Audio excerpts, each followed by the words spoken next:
यो स्काइभेटर लाइनमा काम गरेको नि अहिलेसम्म 9-10 वर्ष भयो होइन।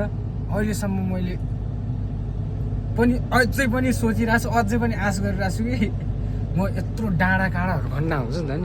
डाँडा काँडा भिरमा खन्ने हुन्छु, पहिरो खन्ना हुन्छु, कुनै ठाउँ के खन्ना हुन्छ नि त, जहाँ अब